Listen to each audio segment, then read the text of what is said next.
The battle over technology rages on and kicks up another notch. Now, usually technology is in a battle, but in free markets. Apple is trying to take out Microsoft or whatever that may be. But now we're seeing governments wanting to take control over technology because one, well, most importantly, I think they recognize the power they can have if they harness technology.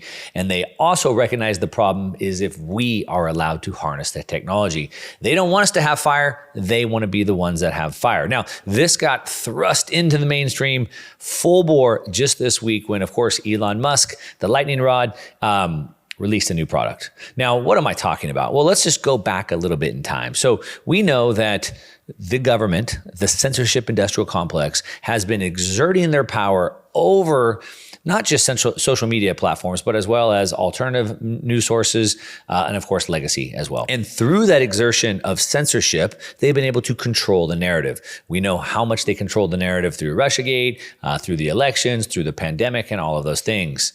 It got to the point where the majority of all talk going on these social media platforms was leaning left. Lots of studies have been showing that to be correct. Now, Elon Musk said that he wanted to buy Twitter to bring back freedom of speech. He said that the digital online public square was so important that free speech is one of the most fundamental rights of a free society. If we can't think freely, if we can't communicate freely, if we can't be educated, then how can we potentially vote? How could you have a democracy when people don't even know what they're saying or thinking or doing? And of course you can't. So Elon Musk bought Twitter. You already know all about this. He exposed the censorship industrial complex. He exposed the Twitter files. You already know this. And he's come under major fire for that. But now he's taken on the next technology, and that is artificial intelligence. Of course, OpenAI bust onto the scene last year.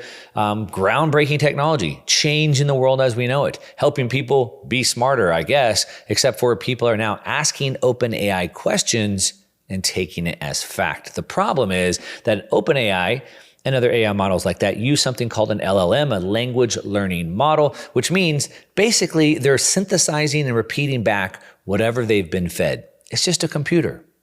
So if you feed the model a bunch of left-leaning or right-leaning, whatever you do, whatever you feed it, it's going to feed that back to you. So there's been countless examples. People have been doing this. I'm sure you've seen it all over social media where people ask it a left question or a right question and the answers are glaring. So in true Elon Musk fashion, he kicked off this week a new AI chatbot to specifically what he's saying counter the LLM, the language learning model, to counter the movement against what he's calling woke OpenAI. Let's go ahead and just jump in. Let me show you what I'm looking at here.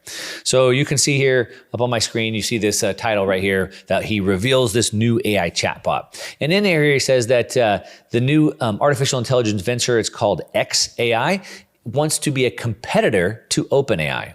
Now, OpenAI is a company that he actually helped start in 2018. I think he put $50 million into OpenAI. He said he left OpenAI when it no longer was open. So OpenAI was supposed to be open. It was supposed to be a nonprofit, but then they took it private. And he's like, how can you do that? How can you take money being a nonprofit, go private? It's a whole nother topic for another video. But basically, he says that he is countering that. He says that they are closed-in, biased, left-leaning speech, and he wants to be anti-woke. And he thinks that he has a better model because now Twitter is the town square. Twitter has free speech. Twitter has these conversations, and he is going to allow the new xAI to actually scrape or use the data from the free speech platform in X in real time. Now, as you probably know, OpenAI isn't in real time. OpenAI is a delay. I'm not sure if it's still capped at about 2021, but he wants to allow this to have information in real time. Now we can see a couple things here. He's initiating a counter LLM movement that will challenge the already mass available LLMs on the market. And he says that ChatGPT is a super woke and has Soviet style censorship. Now, a couple things about this. The first thing is This is exactly the way markets are supposed to work. Free markets. Look, if you want to make a woke platform, you should be able to do that. If you want to make an anti-woke platform, you should be able to do that. And the markets, you and I should be able to vote with our money, and we should be able to settle this out. This is how it's supposed to work, and this is exactly what he's doing. Let's just jump back in here to the article. He says that he saw the need to develop his own LLM called TruthGPT, and he wanted to create that. That was what it was going to be called at first. I'm going to start something which you can call TruthGPT, or maximum truth seeking AI is what he's calling it. He says that Musk had taken issues with OpenAI's ChatGPT in the past, calling it the model is super biased and woke. So he basically threw down the gauntlet, and this is where the battle is. Now we can see here that the liberals aren't too happy about it. The people who are now being countered don't want that. Why do they not want that? Why do they not want to be countered? I believe that truth is found through open, honest dialogue. We should always be seeking truth, even if that means we're wrong.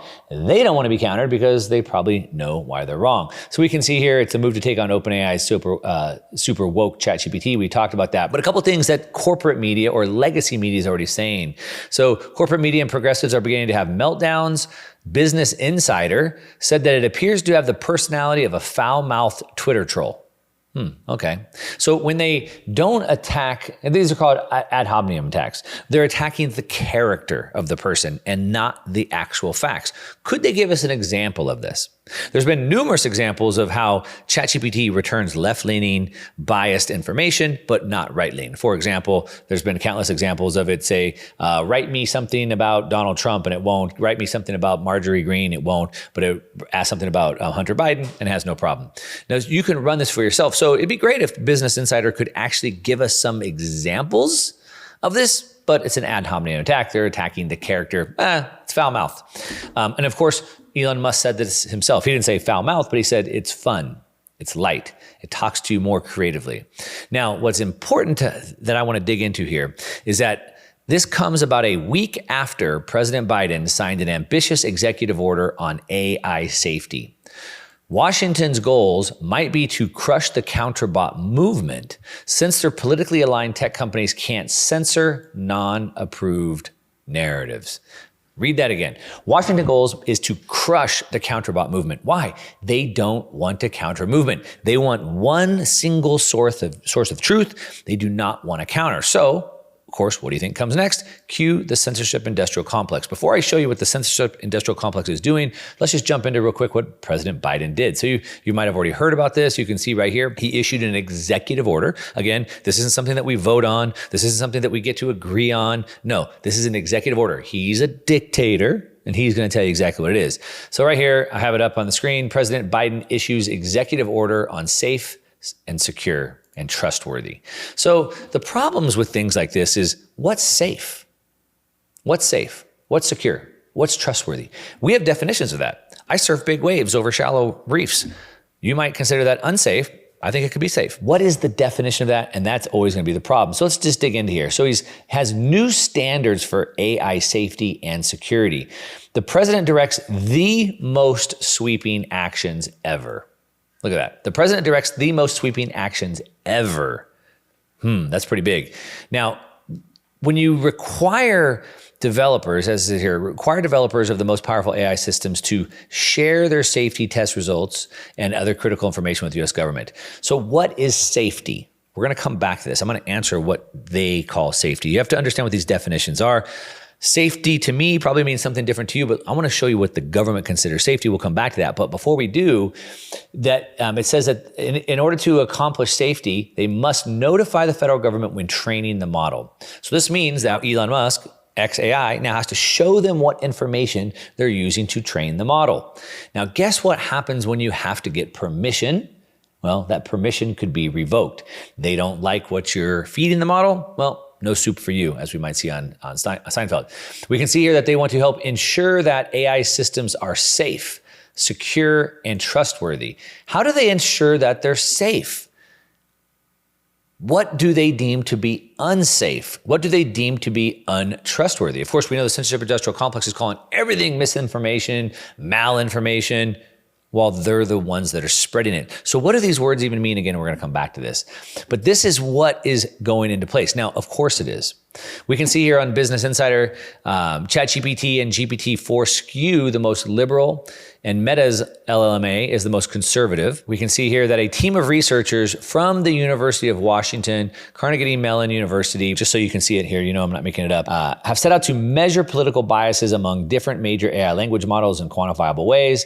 They did a test analyzing the model's responses to 62 different political statements ranging from all authoritarian to mothers may have careers, but their first duty is to be homeless. So they asked them different questions to see which way they leaned. And of course, the answers are all over the board. Now, what's important about this, first of all, is I don't necessarily agree with their vectors. I don't agree with what they're measuring. But the point is here is that all of these language models are biased. That's what it shows. They're all biased in a case of a different thing. But the piece that we're really honing in on right here is the government. President Biden only wants them to be approved if they have oversight into making sure they're safe. Now, what is safe? Let's dig into this a little bit. Cue the censorship industrial complex. Here we have Yoel Roth. Yoel Roth was an insider at Twitter. Yoel Roth was responsible inside of Twitter for censoring information. Yoel Roth also lost his job when Elon Musk took it over. And here he is going on a speaking tour now, talking about how we must restore free speech. And he says here that Elon Musk was only able to restore free speech, only able to, because we took our foot off the gas. Who's we? He's talking about we, this censorship industrial complex, because we took our foot off the gas. Now, it's important to understand who he is and the other characters that he's with. You can see here this cast of characters at a recent UCLL panel, which was titled, How Should Platforms Handle Election Speech and Disinformation? It's so funny when they use that word when they're the purveyors of it. But if you look at who's who, you have someone from the Atlantic Council. Okay, that's a government board. The Aspen Institute. Okay, another government board. Of course, Yoel Roth, we have him here. Now we can see, if you want to dig in a little bit deeper, he's a fellow at the Carnegie Endowment for International Peace. He was there from 2014 to 2021. Its president, who he worked under at the Carnegie Endowment for International Peace, which sounds great. Its president was Bill Burns. And in 2021, Burns left to become Joe Biden's chief of staff at the CIA. The CIA, the one that runs the misinformation campaigns. And yes, he is still the number one head of the CIA today. Okay, so just show you that. Katie Harbaugh, she was also on that panel. She's a co-speaker with Yoel Roth in recent months. She's also a fellow at the Atlantic Council. The Atlantic Council has 7 former CIA directors currently on its board. And it's funded by the Pentagon, State Department, and the CIA. Okay, look, this is the government. All right. Now, we can see that they are coming hard after this. Now, of course, Twitter has tried to answer this with their own community notes.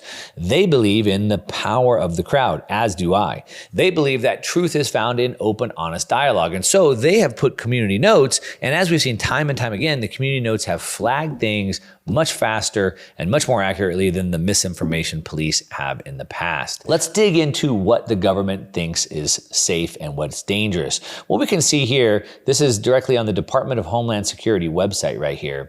And what we can see is that the DHS continues to see high risk of domestic terrorism in 2024.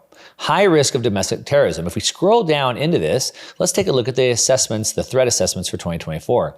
One of the biggest threats they see is foreign misinformation. It says here, the spread of dis, and malinformation aimed at undermining trust in government institutions. Undermining trust in institutions, social cohesion, and democratic processes. It will remain like a strategy for adverse nation states. Foreign actors leverage cyber and artificial AI. So there you have it. So what's not safe? Remember, the executive order is to crack down on AI to make sure it's safe. What's not safe? What's not safe is if somebody uses AI to spread what they consider dis, or malinformation, specifically aimed at undermining trust in government institutions, social cohesion, and democratic processes. So if AI returns an answer that somehow undermines trust in the government institution.